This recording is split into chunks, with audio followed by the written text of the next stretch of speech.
ಬೆಂಗಳೂರಿನ ಮಡಿವಾಳದಲ್ಲಿ ಥಿಯೇಟರ್ ಒಂದರಲ್ಲಿ ಮಹಿಳಾ ಶೌಚಾಲಯದಲ್ಲಿ ಒಬ್ಬ ಭೂಪತಿ ಕ್ಯಾಮರಾವನ್ನು ಇಟ್ಟಿದ್ದಂತೆ. ಈಗ ಸದ್ಯಕ್ಕಾತ ಸಿಕ್ಕಿಬಿದ್ದಿದ್ದಾನೆ, ಗೂಸಾ ತಿಂದಿದ್ದಾನೆ.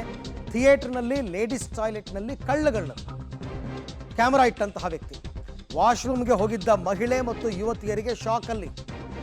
ಮಡಿವಾಳ ಠಾಣಾ ವ್ಯಾಪ್ತಿಯ ಸಂಧ್ಯಾ ಥಿಯೇಟರ್ನಲ್ಲಿ ನಡೆದಿರ್ತಕ್ಕಂಥ ಘಟನೆ ಇದು. ಕೂಡಲೇ ಆರೋಪಿಯನ್ನ ಹಿಡಿದು ಪೊಲೀಸರಿಗೆ ಒಪ್ಪಿಸಿದ್ದಾರೆ ಜನ. ಬಿಡ್ತಾರ? ಹಣ್ಣುಗಾಯಿ ನೀರುಗಾಯಿ ಮಾಡಿರ್ತಾರೆ. ಯುವಕನನ್ನು ವಶಕ್ಕೆ ಪಡೆದು ವಿಚಾರಣೆ ನಡೆಸ್ತಾ ಇದ್ದಾರೆ ಪೊಲೀಸರು. ಈಗ ಸದ್ಯಕ್ಕೆ ಎಂಥೆಂಥ ಜನ ಇರ್ತಾರೆ ನೋಡಿ. ಥಿಯೇಟ್ರಿಗೆ ಹೋಗ್ಬಿಟ್ಟು ಥಿಯೇಟ್ರ್ ಅದು ಹೆಂಗೆ ಅವನು ಲೇಡೀಸ್ ಟಾಯ್ಲೆಟ್ ಒಳಗೆ ಹೋದ, ಹೆಂಗೆ ಅವನು ಕ್ಯಾಮ್ರಾ ಇಟ್ಟ, ಇದೆಲ್ಲ ಗೊತ್ತಾಗಬೇಕಾಗಿರುವಂಥ ವಿಚಾರಗಳು. ಸೊ ಈಗ ಮಹಿಳೆಯರು ಮತ್ತು ಯುವತಿಯರಿಗೆಲ್ಲ ಶಾಕ್ ಆಯಿತು. ಕೊನೆಗೆ ಅವನನ್ನು ಹಿಡಿದಿದ್ದಾರೆ. ಹಿಡಿದು ಚೆನ್ನಾಗಿ ಹೊಡೆದು ಪೊಲೀಸರಿಗೆ ಒಪ್ಪಿಸಿದ್ದಾರೆ.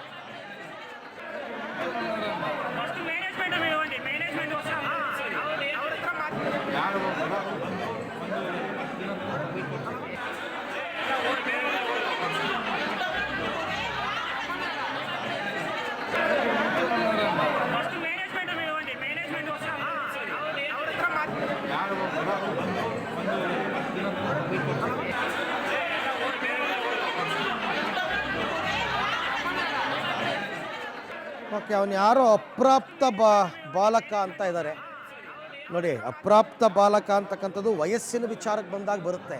ಬಟ್ ಮಾಡಿರೋ ಕೆಲಸ ಎಂಥದ್ದು? ಮೋಸ್ಟ್ಲಿ ಯಾವುದೋ ಒಂದು ಶೋ ಬಿಟ್ಟು ಇನ್ನೊಂದು ಶೋ ಶುರು ಆಗೋ ಗ್ಯಾಪಲ್ಲಿ ಈ ಕೆಲಸ ಮಾಡಿದಾನೆ. ಅವನ ಅಪ್ರಾಪ್ತತೆಯನ್ನು ನೀವು ಬಳಸ್ಕೋಬಾರ್ದು ನನ್ನ ಪ್ರಕಾರ ಪೊಲೀಸರು. ಯಾಕೆಂದರೆ ಅಪ್ರಾಪ್ತರಿಗೆ ಶಿಕ್ಷೆ ಕಡಿಮೆ ಇರುತ್ತೆ ಯಾವತ್ತೂ ಕೂಡ.